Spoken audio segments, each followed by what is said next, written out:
Joining me now is Northlight Asset Management's Chief Investment Officer, Chris Zaccarelli. Chris, good to see you. What is driving your decisions these days? Is it macro story data like the PCE that we're expecting, or are you looking into 2026 and expectations for a change in the macro story? Yeah, so we're very optimistic heading into year end and then turning the corner to 2026. We think a lot of that momentum will continue. We do think it's important seeing some of this economic data, but as you mentioned, it's delayed. So we're looking backwards in time. Clearly the Fed meeting next week has a decision to make. They're looking at both the job market as well as inflation.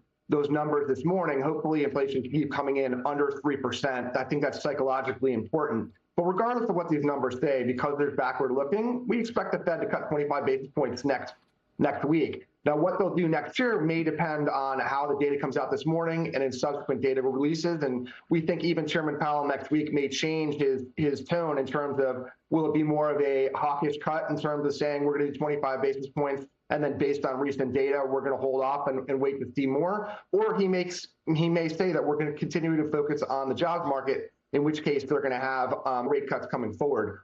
We think the backdrop for stocks is pretty optimistic for that reason. Not only is the Fed either cutting rates or potentially on hold, so therefore not raising rates, but you've got a strong economy, consumers continue to keep spending, and we've seen corporate profits rising. So we're looking at the big picture, but of course we'll look at the data this morning as well. Yeah, and of course the reason that I ask about the next year is because that's when we're going to see the big, beautiful bill take impact. That's when we're going to see things like expensing for business take effect, no tax on tips, no tax on Social Security, et cetera, et cetera. So I'm wondering if that gives markets and the economy a little bit of a tailwind through the year, going into the first and second quarter.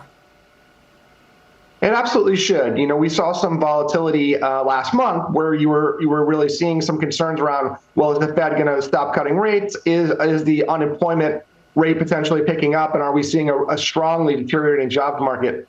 So far, it seems like the market is holding up. We've seen some recent data saying that the layoffs are not happening as quick a pace as we had seen earlier this year. So if the job market can hold up, some of those pro-cyclical policies that come through from the big, beautiful bill, we could see a lot of stimulus on the fiscal side. So we do think that's going to help underpin the lower end consumer, because the higher end consumer has really been doing most of the heavy lifting so far this year. Good point. I got to ask you about the AI trade. AI stocks this morning look like this, as we've got lots of news. Meta gained yesterday. The company reportedly planning for major cuts to the metaverse efforts by up to 30%. Meta telling Fox Business, quote, within our overall Reality Labs portfolio, we're shifting some of our investment from metaverse toward AI glasses and wearables. Given the momentum there, we are not planning any broader changes than that. Microsoft, meanwhile, on the move. The company denying reports that it actually cut its sales quotas for AI products. Microsoft also announced an increase in the Office subscriptions price by 33%. That begins July 1st.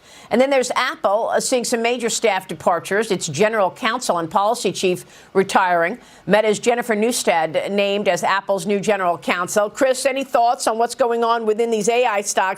As questions always bubble up as far as when we're going to see a return on investment from all this money which has been invested in data centers.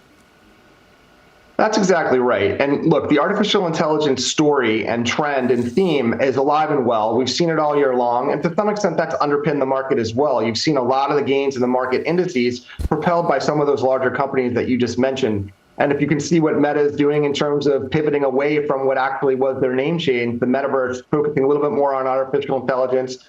Google has had a really good run in the last couple of months, specifically because people believe that their artificial intelligence game plan actually is working a lot better than was originally feared earlier this year. So you're seeing these large tech companies, which are such a large part of the S&P 500, really important part of the global economy, focusing a lot more on artificial intelligence. And we think you'll see a lot more of that to come. To the extent that Apple can figure out its artificial intelligence game plan and really bring something to market, that's what everyone is waiting to see. All the other large hyperscalers, for the most part, have pretty robust artificial intelligence plans, and investors are really looking to see what is Apple going to do in terms of trying to catch up with the rest of those large companies.